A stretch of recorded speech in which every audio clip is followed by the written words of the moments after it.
Ni saa 12 saa za Afrika Mashariki, sawa na saa 11 Afrika ya Kati. Hujambo, karibu katika Amka na BBC kutoka idhaa ya Kiswahili ya BBC. Mimi ni Martha Saranga. Katika Amka na BBC asubuhi hii, baraza la wataalamu wa kidini la Iran lamtangaza Mujtaba Khamenei kuwa kiongozi mkuu mpya, nafasi yenye mamlaka makubwa zaidi ya kisiasa na kidini. Mamlaka nchini Kenya zasema watu 42 wafariki dunia kufuatia mvua kubwa na mafuriko. Kuna watu ambao mpaka sasa wamepotea, hali za kuwatafuta bado zinaendelea. Kuna wale ambao tayari wamepatikana, wamepelekwa katika vituo vya afya. Athari ni nyingi. Na tunadadisi mabadiliko ya uongozi nchini Iran yana athari gani kwa usalama wa Mashariki ya Kati na uchumi wa dunia? Kuelekea mbele, nadhani itakuwa na athari kubwa katika kuleta ile hali ya utulivu ama hali ya kuendelea kwa vita hivi katika Mashariki ya Kati, na tunaona kwamba madhara haya yamekuwa pamoja ni makubwa sana, sio katika tu Mashariki ya Kati, pamoja na dunia kwa ujumla.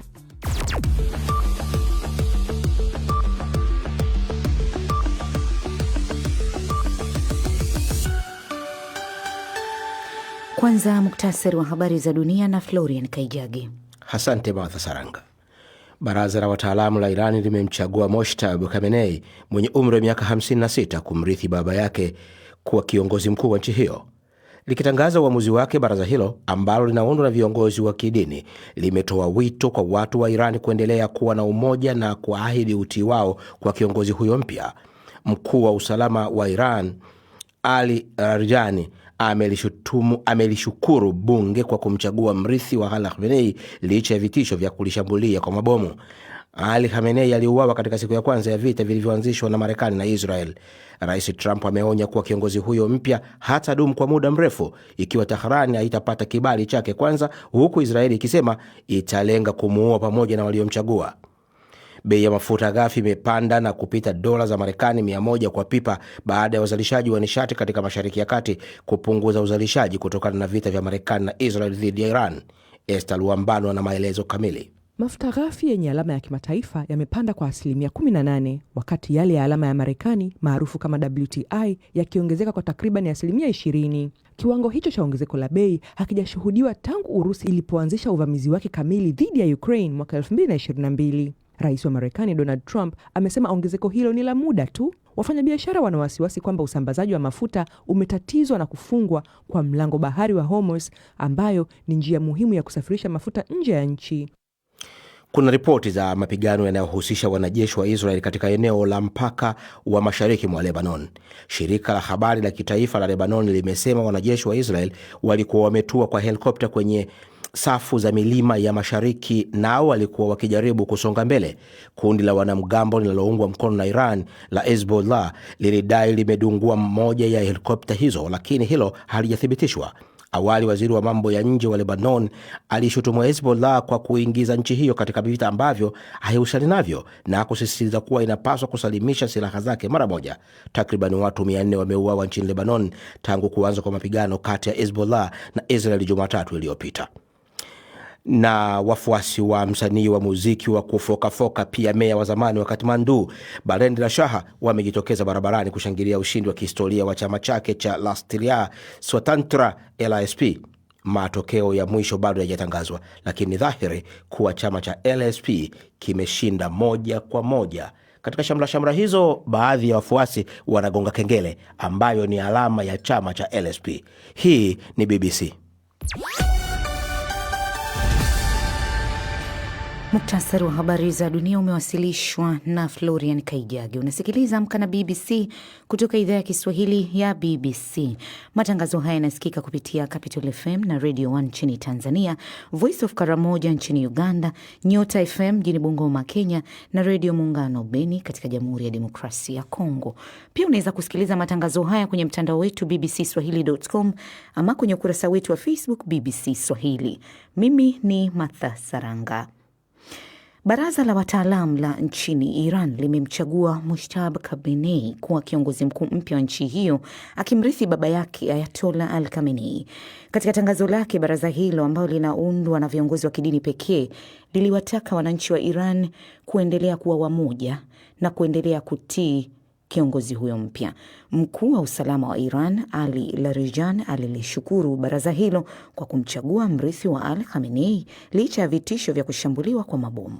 Esther Luambano na maelezo zaidi. Ayatollah Mujtaba Khamenei ametangazwa kuwa kiongozi mpya wa Iran ikiwa ni siku 9 baada ya mashambulizi ya Marekani na Israel kumuua baba yake Ayatollah Ali Khamenei na kulitumbukiza eneo la Mashariki ya Kati katika vita. Serikali ya kidini ya Iran kupitia baraza la wataalam lilikutana ili kuchagua kiongozi wao mpya. Mujtaba Khamenei mwenye umri wa miaka 56 ameteuliwa kuwa kiongozi wa 3 wa mfumo mtakatifu wa Jamhuri ya Kiislamu ya Iran kwa msingi wa kura ya maamuzi ya wawakilishi waheshimiwa wa baraza la wataalam. Mujtaba Khamenei amekuwa akiishi maisha ya siri sana na hajawahi kushika nafasi rasmi ya serikali nchini Iran. Hata hivyo, inaaminika kwamba kwa miaka kadhaa alikuwa mtu wa karibu sana na baba yake, akisimamia mipango yote ya baba yake. Rais wa Marekani Donald Trump alionya Jumapili kwamba kiongozi mkuu ajaye wa Iran hatadumu kwa muda mrefu kama atakaa hapo bila idhini yake. Naye waziri wa ulinzi wa Marekani Pete Hegseth amesema Marekani iko tayari kwenda mbali kadri inavyohitajika ili kushinda vita dhidi ya Iran. Alisema Marekani inapigana ili kushinda na Rais Donald Trump ndiye atakayeweka masharti ya kujisalimisha kwa Iran.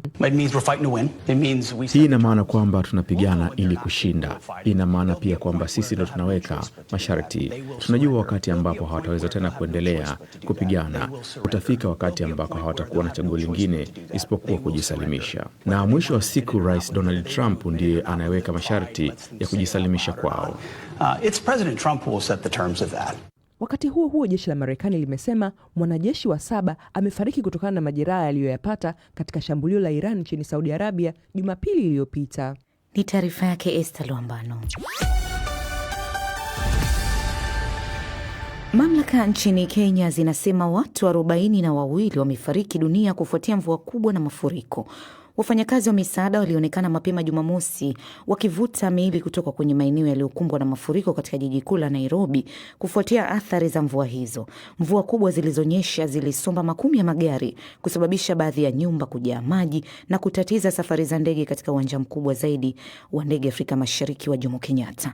Nilizungumza na Mohamed Rajab, afisa aliyeshiriki shughuli za uokoaji jijini Nairobi. Kaunti 23 wameweza kuripoti mafuriko katika maeneo yao. Mpaka sasa naweza kusema kuna sehemu nyingi ambazo zimeathirika, mabarabara kuathirika na kuharibiwa. Kuna mashule ambao wameweza kufurika. Kuna watu wengi wameweza kuathirika, takriban familia 11,000. Kama familia 5,000 wameweza kukosa makao kwa sababu ya uharibifu katika maeneo wanayoishi. Kuna watu ambao mpaka sasa wamepotea, hali za kuwatafuta bado zinaendelea. Kuna wale ambao tayari wamepatikana na wamepelekwa katika vituo vya afya.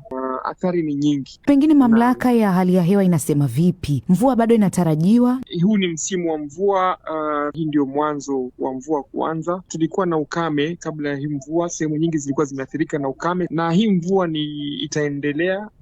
Tunatarajia iendelee hadi mwezi wa 5, lakini kulingana na watabiri wa hali ya hewa, hii mvua bado itaendelea. Tumesikia kuhusu vikosi vyenu vya Aqua Rescue vilivyoko Nairobi na maeneo mengine. Mnakumbana na changamoto zipi kuu mnapojaribu kuwafikia watu waliokwama kwenye mafuriko? Kwanza kabisa tunaenda kuokoa watu katika maji ambayo yanaenda kwa kasi. Hiyo ni changamoto moja. Pia changamoto ni kuwa wakati unaenda kuokoa mtu na ni usiku, kuna giza, hata ile kuona, unapata shida kuona mahali hawa watu wako. Kwa hivyo inakuwa ni changamoto zaidi kwa sababu maji yakuna kasi na pia ni giza, huoni vizuri, na pia watu kukataa kutoka kwa magari kwa sababu gari ya thamani wanasema hawawezi kuacha magari yao. Mnashirikiana vipi na serikali kuu na zile za kaunti kuhakikisha kwamba huduma za dharura zinawafikia watu kwa haraka? Tunafanya kazi kwa karibu sana na serikali kuu na serikali za kaunti. Kuna zile kamati ambazo zimeundwa. Kuna kamati ya the National Committee zile ambao kuna idara zote za serikali hapo ndani. Special programs ziko hapo. Idara ya afya inaweza kushughulikia masuala ya afya, kuhakikisha kwa madawa imefika. Kama ni mambo na vyakula, special program wanashughulika. Mambo na evacuation, Kenya Red Cross. Kwa hivyo kuna kamati kuu na kuna kamati zile za kaunti. Ni Mohamed Rajab akihitimisha mazungumzo nami. Kadri dunia inavyoadhimisha siku ya kimataifa ya wanawake, kaunti ya Kilifi nchini Kenya inakabiliwa na kiwango cha 45% cha ukatili wa kingono au wa kimwili, pamoja na changamoto za mimba za utotoni, upatikanaji mdogo wa elimu na matatizo ya kiuchumi. Sasa wakati wa maadhimisho ya siku hiyo, changamoto kuu zimemulikwa ili kushughulikiwa, ikiwa ni pamoja na ndoa za utotoni na huduma duni za afya ya uzazi kwa wanawake. Serikali ya kaunti hiyo Kilifi mwezi ujao itafungua kituo cha kwanza cha kutoa huduma ya saratani ya uzazi ili kukabiliana na wanawake wanaopata changamoto ya matibabu ya ugonjwa huo. Hawa ni baadhi ya wazazi wakielezea tatizo la mimba za mapema ambazo husababisha kupata saratani ya uzazi. Ya mambo ambayo tunawaleta watoto katika haki, wajielewe, wajifahamu. Ukiangalia sana huku kwetu Kilifi Nyanjani, huku Chonyi, wasichana wanapata mimba za mapema, wanawekwa mimba ovyo ovyo, alafu wanakataliwa na vulana. Wale watoto wenyewe ni wadogo, chini ya miaka 18. Mimi kama mzazi nastahili nimshughulikie yule mtoto wangu, mahitaji yangu yote nimpatie yule kijana, lakini kuna baadhi ya wazazi ambao hawana nidhamu, wanafanya hawa watoto ni kama kitega uchumi ya hawa watoto. Baada hapo anapata ujauzito, anadhalilika, anakosa elimu akiwa bado ni mdogo sana. Naomba serikali ya kaunti, serikali kuu iwasimamie hawa wasichana wanaopata mimba za mapema wakiwa mapema, kwa sababu wakati anapopata ile mimba ya mapema, anapofika hospitalini inakuwa ni shida kujifungua. Pale ndio anaanza kupata matatizo. Ukiangalia matatizo yale ndio anaingiliana mpaka anapata kansa ya mapema akiwa bado ni mdogo. Na Athmani Baraka ni mwalimu ambaye anaelezea mpango wao wa kutaka kupunguza mimba za mapema hasa kwa wanafunzi. ya mambo ambayo tunawaleta watoto katika haki, wajielewe, wajifahamu. Ukiangalia sana katika gatuzi letu la Kilifi kuna mimba za mapema, na katika mashule basi wanazungumziwa. Nia ni neno ambalo linazungumzia ni wapi unataka kwenda, ni lengo gani uko nalo. Kwa hivyo akiwa mdogo huyu msichana tunamueleza ajifahamu, ajielewe na ajue msimamo wake katika jamii, ili aje awe mwanamke ambaye anajisaidia na kusimamia haki yake. Kwa hivyo tuko nao na tunazungumzia hayo maswala katika mashule. Si shule zote ziko na hiyo program, lakini tunaamini baada ya muda basi shule nyingi zitakuwa na hiyo program, kumaanisha kwamba hiyo elimu inafikia watoto wengi, wasichana wengi. Kuna hatua zimepigwa. Kitambo hizi cases zilikuwa haziseme, yani zinafichwa fichwa. Kweli kusema kwamba hizi kesi ambazo ziko katika mtaa, katika shule zinapungua kwa sababu ya sisi kuingia mashule na kuzungumza na wanafunzi wa kike pia na hata hao wa kiume. Msikilizaji, usiache kusikiliza makala haya kwa urefu katika matangazo yetu ya Dira ya Dunia. Na sasa tunaelekea viwanjani na Omar Mkambara. Naam, nianze na kukimbiza upepo ambako mwanariadha kutoka Uganda Jacob Kiprimo amevunja rekodi ya dunia ya nusu marathon baada ya kushinda mbio za huko Lisbon nchini Ureno. Kiprimo mwenye miaka 25 alimaliza mbio hizo akitumia dakika 57 na sekunde 20 na akivunja rekodi kwa sekunde 10, rekodi ambayo ilikuwa inashikiliwa na Yoyif kutoka Ethiopia ambaye aliweka mwaka 2024 kule Valencia nchini Hispania. Kiprimo pia alivunja rekodi yake mwenyewe ya awali ya kukimbia kwa dakika 57 na sekunde 31 ambayo aliweka huko Lisbon, Ureno 2021. Mkenya Nicholas alimaliza kwenye nafasi ya pili, huku nafasi ya tatu kienda kwa Gilbert Kiprotich ambaye pia anatoka Kenya ambaye alitumia muda wa dakika 58 na sekunde 59. Tuende kwenye cricket sasa ambako timu ya taifa ya cricket ya India chini ya miaka 20 imeweza wamewashinda New Zealand kwa runs 96 na kuwa timu ya kwanza kushinda kombe la dunia kwa mara ya pili mfululizo.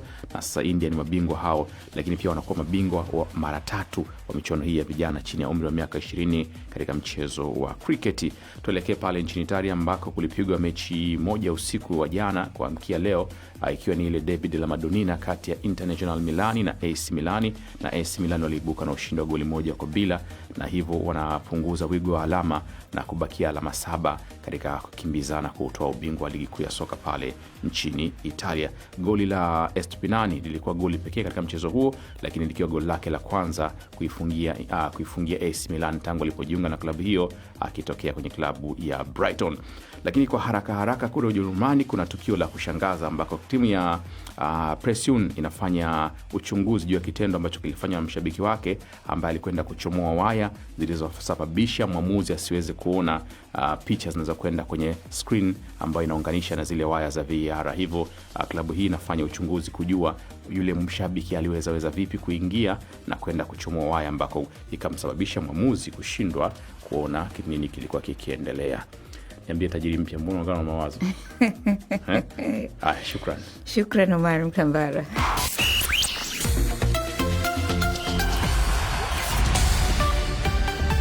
Habari kuu asubuhi hii. Baraza la wataalamu wa kidini la Iran lamtangaza Mujtaba Khamenei kuwa kiongozi mkuu mpya, nafasi yenye mamlaka makubwa zaidi ya kisiasa na kidini. Mamlaka nchini Kenya zasema watu 42 wamefariki dunia kufuatia mvua kubwa na mafuriko. Na tunadadisi mabadiliko ya uongozi nchini Iran yana athari gani kwa usalama wa Mashariki ya Kati na uchumi wa dunia. Hii ni BBC.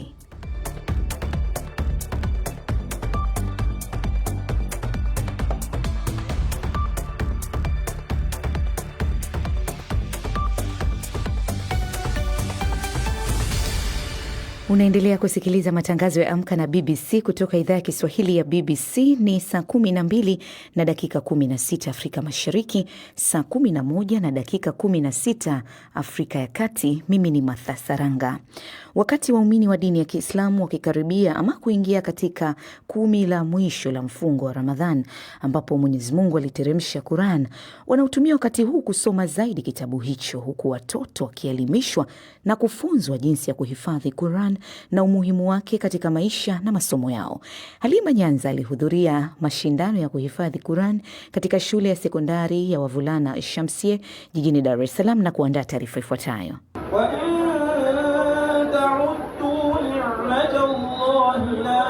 Ni mashindano ya kuhifadhi Qur'an na tafsiri yake, washiriki wakionyesha ujuzi, uelewa na ustadi wa kuikariri. A'udhu billahi minash shaitanir rajim. Ni vijana wadogo kuanzia miaka 12 na ni wa kuanzia kidato cha kwanza mpaka cha 6, wakionyesha ujuzi katika kuhifadhi na kutafsiri Qur'an tukufu iliyoshushwa katika mwezi huu wa Ramadhan. Mashallah, tabarakallah. Takbir! Allahu Akbar. I want to see that energy. Takbir! Na washindi wakatangazwa. Sasa tunakuja katika lile kundi la mabingwa kabisa, wenzao 30. Hafidh Mohamed Abubakar, mshindi wa kwanza katika mashindano haya, anasema Qur'an ni msaada mkubwa kwake na kinga yake. Kuhifadhi Qur'an kwanza ni neema. Pia Qur'an ukihifadhi kwa moyoni mwako inakufungulia, inakufanyia pesi katika dunia na akhira. Kupitia Qur'an nakuwa naweza kuelewa masomo yangu ya darasani, naweza kufanya vizuri na nimeweza kupata ufaulu mkubwa kabisa katika form 4 1.7, na pia Qur'an inakufanya unakuwa inakutofautisha na wengine kabisa kitabia na kimienendo kabisa, na inakulinda kuepusha na machafu na kila kitu. Wewe uko kidato cha ngapi? Unachukua masomo gani? Niko kidato cha 6 na kwamba nasoma combination ya PCM. Unatarajia kuwa nani baadaye? Allah akiniwezesha nitajia kuwa engineer. Na nyingine nitaka Abdurrahman Faume, mwanafunzi wa kidato cha kwanza mwenye umri wa miaka 12, naye hakubaki nyuma, alijitupa uwanjani kuipambania Qur'an. Hii ni mara ya pili kushindana, mara kwanza nilishindana nikiwa na sana kwa mzuri katika kufaulu.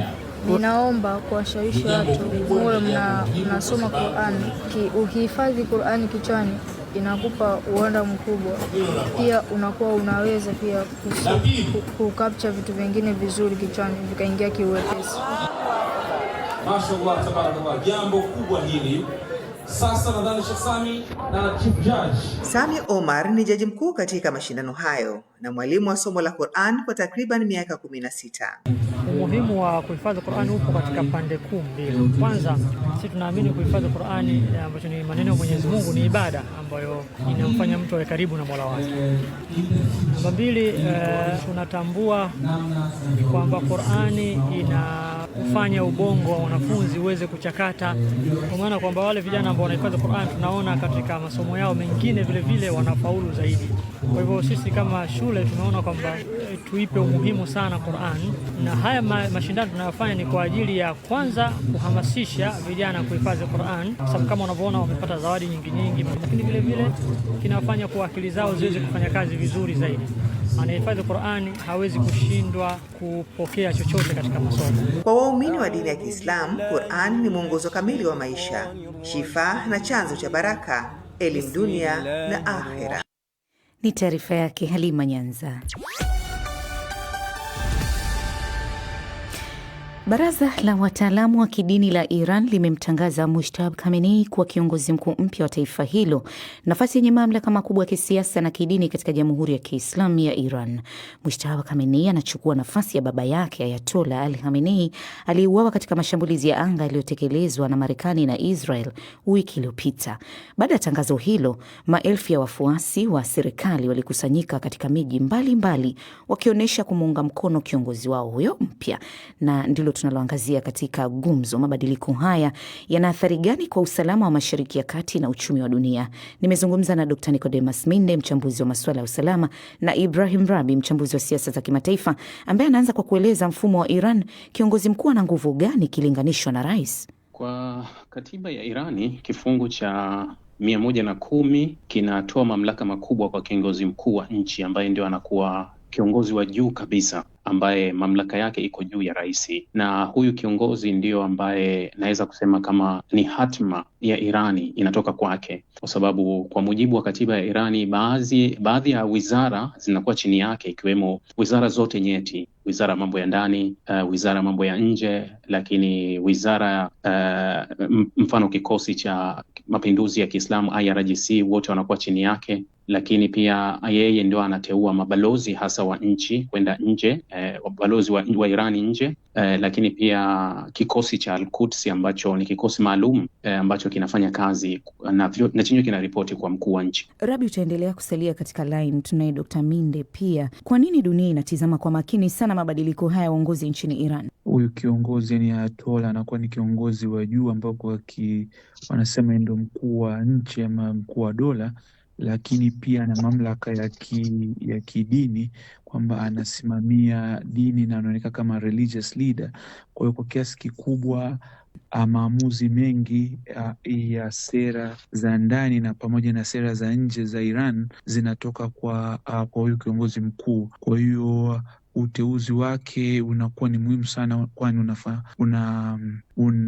utaendesha ile sera ya Iran miongoni na kwa dunia nzima kwa ujumla. Itakuwa ni swala la kuangaziwa katika siasa za kimataifa. Umegusia kwamba uongozi wake kuwa na matokeo katika sera na masuala kama hayo kwa dunia nzima. Mabadiliko haya yanaweza kuwa na athari gani hasa sasa kiusalama Mashariki ya Kati na kwa uchumi wa dunia? Inaweza kudetermine kwa kiasi kikubwa mwenendo wa vita hivi, kwamba tumefahamu kwamba kuna rais wa Marekani mwenyewe anasema anataka kabisa ahusike katika uteuzi wa kiongozi ambaye anafuata. Kwa hiyo tunaona kwamba kuelekea mbele, nadhani itakuwa na athari kubwa katika kuleta ile hali ya utulivu ama hali ya kuendelea kwa vita hivi katika Mashariki ya Kati, na tunaona kwamba madhara haya yamekuwa pamoja ni makubwa sana, sio katika tu Mashariki ya Kati pamoja na dunia kwa ujumla. Kuchaguliwa kwa Mujtaba Khamenei, mtoto wa marehemu Ayatollah, kuna ashiria nini? Ni mwendelezo wa sera kali? Na hapa nyote mtaniambia. Ukiwatazama wote wawili kimsimamo hawatofautiani sana, lakini naweza nikasema Mujtaba anaungwa mkono zaidi na IRGC ukilinganisha na Alireza, na hii inatokana na muda ambao amekuwepo karibu na IRGC, kwa sababu Alireza amekuwa mjumbe wa IRGC mwaka 2019, akawa mjumbe maalum 2022 kwenye kile kikosi cha wataalamu, lakini ukimtazama Mujtaba tayari amekuwepo kwa muda mrefu, kwa sababu babake alikuwa kwenye hiyo nafasi na alikuwa kwa muda mrefu. Pressure iliyopo kubwa ndani, nadhani Alireza alikuwa ni mtu sahihi kwa Irani ya sasa kuliko Mujtaba, kwa sababu misimamo ya Mujtaba inafahamika sana kuwa ni misimamo mikali, inaweza kuzidi babake. Hii dhana ya kufanya mabadiliko ya kiutawala ndani ya Iran ni mojawapo ya ajenda ya Marekani, na hapo awali kwamba tutafahamu kwamba kuna fununu kwamba hata huyu mwanaye Khamenei, Mujtaba, ni kwamba kuna mashambulizi yalirushwa dhidi yake na kama alikuwa amejeruhiwa kwa kiasi kikubwa. Kwa hiyo pia hata hii itilafu ya kwenda hii hofu ya kutaka kumtaja kiongozi wa juu inatokana na hii hofu kwamba Marekani pamoja na Israel wamesema endapo atachaguliwa watafanya mashambulizi na kumuua kama walivyomuua Ayatollah Khomeini. Rais Masoud Pezeshkian ameshangaza dunia kwa kuomba msamaha mataifa jirani kwa kuwashambulia kisiasa na kidiplomasia. Mnadhani sababu ni nini na athari zake kwa vita hivi zinaweza kuwa zipi? Tangazo la Masoud kuwaomba radhi watu wa Khalij, hasa Gulfu, ambao nchi zilikuwa zimeguswaguswa sana na Iran katika mashambulizi na kuathiriwa kwa kiwango kikubwa mpaka kufikia kufungwa, lilieleza tu kuwa hatutowashambulia ikiwa hamtoruhusu tena ardhi yenu itumike dhidi yetu. Lakini tumeona baada ya kauli ile, hizo nchi ziliruhusu mashambulizi na Iran wakafanya tena mashambulizi vile vile kama walivyokuwa wamekusudia. Tangazo lake ukiangalia Donald Trump aliandika kwenye mtandao wa Truth ni kama kuwa walikuwa wamejisalimisha kwa baada ya mashambulizi yetu kuwa yametokea, lakini haikudumu sana. Hicho kitu kilidumu kwa muda mfupi, kwa sababu tuliona Iran waliendelea tena kufanya mashambulizi katika hizo nchi ambazo awali walikuwa wameziomba radhi. Kuomba radhi ni katika uungwana wa kawaida, lakini walikuwa wanatuma ujumbe tu kuwa huenda hatuna uadui na nyinyi, yani sisi tunachokifuata kwenu ni lile tishio linalokuja kwetu, basi ndio tunachokifuata, lakini hatuna shida na nyinyi. Kimataifa wala haionyeshi kama kitu kubwa, licha ya kuwa vyombo vya Western vililikuza sana kuona kama limekuwa ni kama jambo, yani kama ikawa inahesabika kama ushindi wa upande wa pili, lakini kikawaida ilikuwa ni uungwana. Na Dr. Minde, kwa awali uligusia kuhusu hatua ya rais wa Marekani Donald Trump kutoa kauli za kutaka kujihusisha ama kuhusika katika mchakato wa kumpata mrithi, akisema kwamba, na hapa namnukuu, atakayechaguliwa lazima tumuidhinishe. Mtazamo wa Marekani ni kufanya kile kinaitwa regime change, ni kubadilisha kabisa utawala wa Iran. Imekuwa ni mojawapo ya ajenda ya vita hivi, na ukiangalia kwamba kuna huyu mwanaye kiongozi wa zamani wa Iran kabla ya mapinduzi ya 1979 ambaye ni Shah Pahlavi, mwanaye anatazamiwa, ambaye kwa kiasi kikubwa ana upendeleo kutoka kwa mataifa ya kimagharibi pamoja na Marekani kwa ujumla, kwamba anaweza kwenda kulinda na kutetea maslahi ya Marekani na Israel katika uongozi mpya. Lakini naona kama tunavyofahamu na mwenzangu alivyosema Rabi, kwamba Wairan wanajikuta katika mtanziko kwamba ndio labda kwa kiasi kikubwa hawapendi utawala wa kiongozi wa juu, ni supreme leader upande mmoja, lakini kwa upande mwingine hataki kabisa wao waambiwe kwamba wachague lipi. Kwanza ukienda kwa utaratibu wa kawaida, kwa sheria gani inayompa uhalali Marekani kuwa anayo haki ya kuingilia kwa kuchaguliwa kiongozi katika nchi ambayo yeye haimuhusu wala haitawali wala yeye hausiki, ikiwa haki hiyo wanayo wa Iran kufanya vile? Lakini hii inatoa picha ya pili kuwa Marekani wamebadili kile kiliwapeleka Irani, hawana tena regime change. Au wote waliosimama kwenye jopo la kuchaguliwa ni wale walikuwa kwenye serikali ya Irani ya IRGC. Kwa hiyo unaposema kuwa ushirikishwe katika hao, manake ile regime change haipo tena, labda tunaenda kutia kiraka kwenye serikali ambayo inaochaguliwa. Tutarajie nini, Dr. Minde? Nadhani Iran wana uamuzi wao binafsi kufanya mabadiliko na kuleta kiongozi wanayomtaka, lakini tukumbuke kwamba tuko katika dunia ambayo sasa hivi mambo yanafanyika na ukiukwaji wa sheria ya kimataifa umekuwa mkubwa, kwamba tunaweza kuzungumza kwamba unaweza kwenda kumua rais ama kiongozi wa nchi nyingine. Kwa kiasi kikubwa tuna huo ufahamu kwamba tunaishi katika dunia ambayo imebadilika kwa kiasi kikubwa. Ni Dr. Nicodemus Minde, mchambuzi wa masuala ya usalama, na Ibrahim Rabi, mchambuzi wa siasa za kimataifa, wakihitimisha gumzo asubuhi hii. Usiache kutembelea tovuti ya BBC Swahili kujisomea taarifa mbalimbali tunazoendelea kukuchapishia hapo. Shukrani kwako msikilizaji kwa kutegea sikio matangazo haya Amka na BBC. Msimamizi ni Omar Mkambara, muhariri Florian Kaijage. Mitamboni ni Esther Luambano. Mimi ni Martha Saranga. Usikose matangazo yetu ya Dira ya Dunia saa 12:30 Afrika Mashariki hapo jioni, na kutakia Jumatatu njema.